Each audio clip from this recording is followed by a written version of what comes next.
Ameerikaa fi Yuunaayitid Kingdom gartuu Hutii Yemen keessa jiran irratti haleellaa qindaawaa banani. Wiixata kaleessaa haleellaa iddoowwan 8 irratti xiyyeeffate gaggeessuu kan ibse Peentaagoon, iddoowwan xiyyeeffannaan kunneenis kuusaawwan lafa jalaa, misaa'ilotaa fi giddugala basaasa Hutii dabalataa jedha. Gareen tumsa Iraan qabu Hutiin dooniiwwan karaa galaana diimaa imalan haleelluu erga eegalanii bubbulaniiru. Akka sababaatti kan eeranis warri lixaa karaa kanaan Israa'eliif gargaarsa geessuu kan jedhudha. Kana hordofuun Ameerikaa fi Biriteen sochii daldala walabaa mirkaneessuuf Hutii irratti haleellaa banuu ibsani. US fi UK'n ibsa waloo baasan keessatti haleellaan dabalataa madaalawaa ta'ee Hutii irratti fudhatamuu eerani. Kaayyoon keenya muddama uumame salphisuu fi galaana diimaatti tasgabbii deebisuudha kan jedhu ibsi kun gartuu Hutiis akeekkachiiseera. Adeemsi daldalaa walabaan akka gaggeeffamuuf tarkaanfii fudhannu irratti duubatti hin jennu jechuun sababa hokkora Hutiin lubbuun namaa akka baduus hin eeyyamnu, daandiin galaanaa addunyaaf murteessaa ta'e kun akka goolamu hin feenu jechuun ibsi kun ni eera. Erga atakaaroon kun dhalatee US yeroo 8ffaaf Hutii haleelte, UK waliin ammoo haleellaa waloo yeroo 2ffaaf gaggeessite. Haleellaa qindaa'an biyyoonni lameen waliin gaggeessan inni jalqabaa amajjii 11 bara 2024 raawwate. Akka odeeffannoo BBC'n qulqulleeffatetti warri Hutii haleellaa kan gaggeessan galaana diimaa gara kibbaattidha. Kun ammoo qarqara galaana Yemen kara ulaa Baab el Mandeeb irrattidha. Dooniiwwan gara galoo galaanaa Edan deeman irrattis haleellaa raawwataniiru. Haleellaa Hutii kana sodaa dhaabbileen baay'een dooniiwwan isaanii akka karaa galaana diimaarra hin deemne gochaa jiru. Kana jechuun ammoo karaa fagoo ta'ee Cape of Hope kan qarqara Afrikaa kibbaan darburra goruudhaaf baasii guddaa baasu jechuudha. Warri Hutii misaayilaa fi diroonii fayyadamuun dooniiwwan geejjibaa hidhata Israa'el qabu jedhan haleeluu erga eegalanii guyyoonni darbaniiru. Sababa kanaattis gatiin geejjiba meeshaalee galaanarra imalanii qaala'uu eegaleera. Dilbata dhufuu amajjii 27 2024 haroo wancii piroojeektii dhiyoo eebbifame keessatti dorgommiin fiigicha guddaa wancii jedhu ni gaggeeffama. Sagantaan kun qindoomina dhaabbilee akka Koomishinii Turizimii Oromiyaa, Federeeshinii Atileetiksii Itoophiyaa fi kan biroon qophaa'u hojii gaggeessaa itti aanaan Koomishinii Turizimii Oromiyaa obbo Naggaa Wadaajoo BBC'tti himaniiru. Waayilakoo Galaanaa Balaayitti kaayyoo dorgommichaa himaniiru. Fiigichi guddaan wancitti gaggeeffamu kun eebba piroojeektii ikooturizimii wancii dandii torbee lamaan dura gaggeeffameen booda kaansee qophiilee gaggeeffamaa jiran keessaa isa tokkodha. Piroojeektichi qophiilee garaagaraatiin eebbisaatti dhufee jira jechaadha. Piroojeektiin kun yeroo gaggeeffamus haroowwan lamaan haroo wancii fi dandii tiraakii leenii yookaan immoo daandii fiigichaa haroowwan lamaan kanaan daandii fiigichaatti wal quunnamsiisuuf keessaa qabaata. Waliigalatti kiiloomeetira 21 qabaata jechaadha.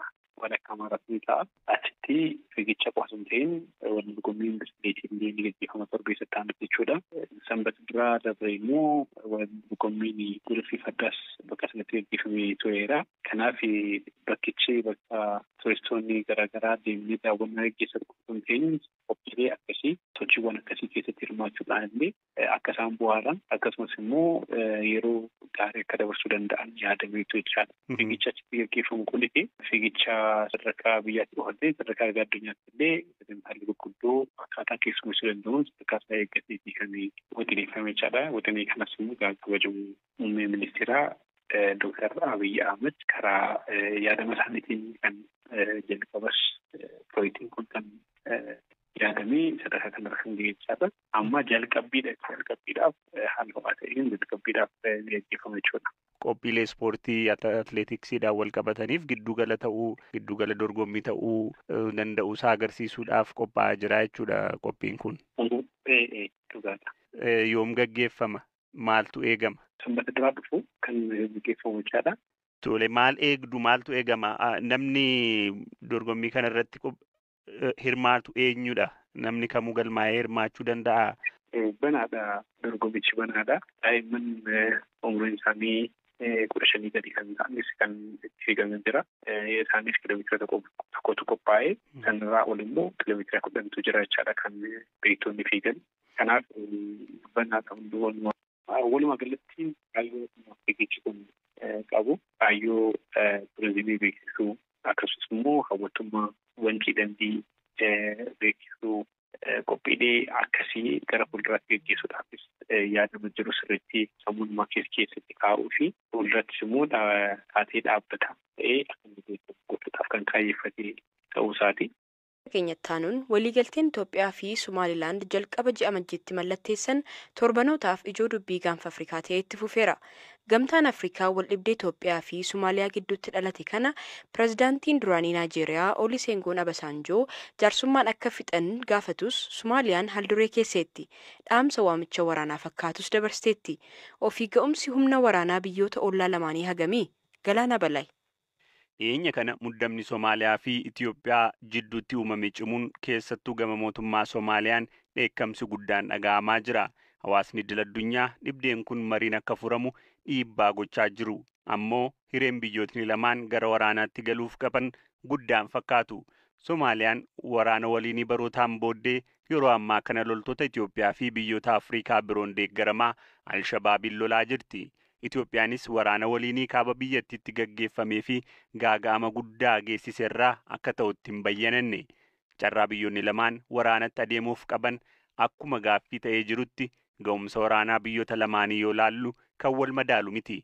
Humna waraanaa waliigalaa biyyootaa madaaluun sadarkaa biyyootaaf kan laatu Global Firepower bara 2024tti dandeettii waraanaa biyyoota 145 guddina waraanaa isaanii irraa kaasee hanga meeshaa waraanaa hidhataniitti sakatta'eera.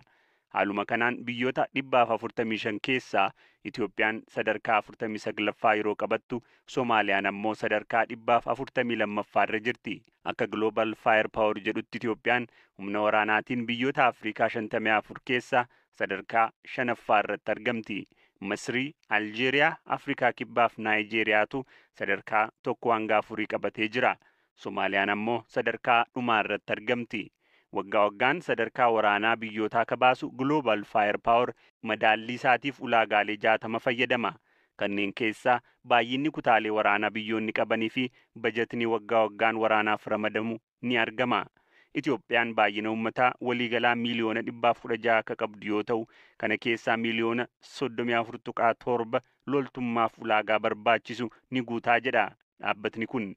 Faallaa kanaatiin Somaaliyaan baay'ina uummataa waliigalaa miliyoona 12.6 akka qabdu yoo ta'u, namoota waraanaaf filatamuuf ulaagaa guutan miliyoona 1.7 qabdi. Akka lakkoofsi Global Firepower ibsutti yeroo ammaa raayyaan ittisaa Itoophiyaa walumaa galatti loltoota 162 kan qabu yoo ta'u, Somaaliyaan humna dafee qaqqabaa ishee dabalatee loltoota 17,000 caalle qabdi.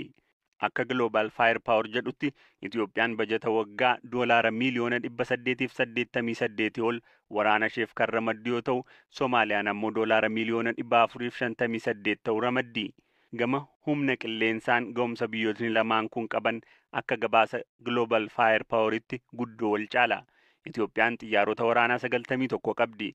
Isaan keessaa 23 xiyyaara waraanaa yoo ta'an 37 helikoophtaroota tajaajila adda addaaf oolanidha. Gabaasa Global Firepower bara 2024 haaromfame kana keessatti eeramuu baatus Itoophiyaan dirooniiwwan Turkii, Chaayinaa fi Iraaniin oomishaman baay'inaan akka qabdutu amanama. Faallaa kanaatiin Somaaliyaan xiyyaara waraanaa yookaan akka geejibaas ta'ee leenjii hin qabdu jedha gabaasni Global Firepower. Akka gabaasa kanaatti Somaaliyaan humna waraana galaanaa qabduun Itoophiyaarra fooyyeedha. Somaaliyaan doonii xiyyaarota baatan hin qabdu haa ta'u malee dooniiwwan galaanarraa ittiin mil'achuuf oolan 11 qabdi. Gabaasa keenyattaanuun uummanni Oromoo gosa waataa kan biyya Keeniyaa qarqara galaanaa jiraatan bara durii jireenya isaanii harka caalaan adamoo irratti kan hundaa'e ture. Keessumaa arba adamsuun beekamoo turani. Ta'us bineensota daggalaa ajjeesuun seeraan erga dhorkamee booda garuu jireenya qonnaan jiraatu. Hirphaa Gammachuu dabalee isinitti hima.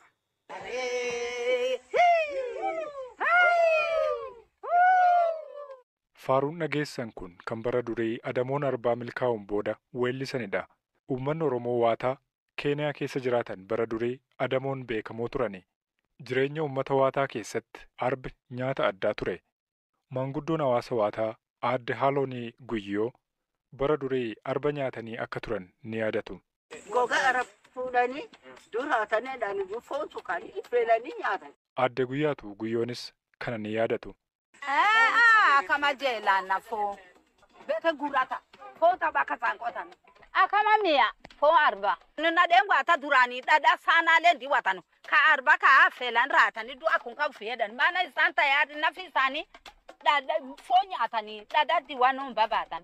Shaakalli kun kan osoo bineensota bosonaa adamsuun seeraan hin dhorkamiin dura waan turedha.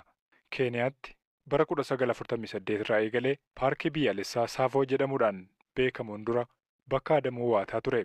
Bosona qarqara galaana baha Afrikaatti hafan keessaa inni guddaan Arabukoo Sokokee jedhamus da'oo gosa waataa ture. Ammatti naannoleen kun eegumsa guddaa argataniiru. Obbo Guyyoo Shaawurii Guyyoo yeroo ammaatti gosa waataa seera mootummaa eeguudhaan adamoo akka dhaabee jiru dubbatu. Amma gosi waataa qonnaan akka jiraatan himu. Baddaa fi bineensi haka dagaa ta'e kan serkaaliyaati. Adamoon jidduu guyyaa kan nuti waan midhaan harkaan ooraan kan nyaannu. Bara durii bara bineensa adamsuun aadaa fi mala jireenyaa turetti uummanni waataa adamootti ni boonu turan. Arba faana dha'uun foolii fuudhuun bakka arbi jiru baruudhaaf adamsuun kan gosa waataa gitu hin jiru ture. Aadde Guyyaatuun bara durii namni arba adamsu xiyya akka fayyadamaa ture himu. Arbi isaa laalatanii gabbaa laalanii duun garuu miilli sakalaatti manii jalchiise miit jaati waataa xiyyaa miite taphachuudhee biyyaa doonii kulisu jechituun sun baqatiinilee utaalee beekanaaf beesuun duula sun geerraafii duu nadheen waataati deesheeroo jaasi bunne arbi kaajeeska faarsanii baatanii. Adamoon booda gosni waataa kutaa arbaa hundatti fayyadamu turan. Ta'us ilkeessaa kan fudhatu garuu hawaasa biraa ture. Gosni waataa bara hedduun dura adamoo dhaabanis sababa seenaa isaaniin ammallee akka adamsituutti ilaalamu.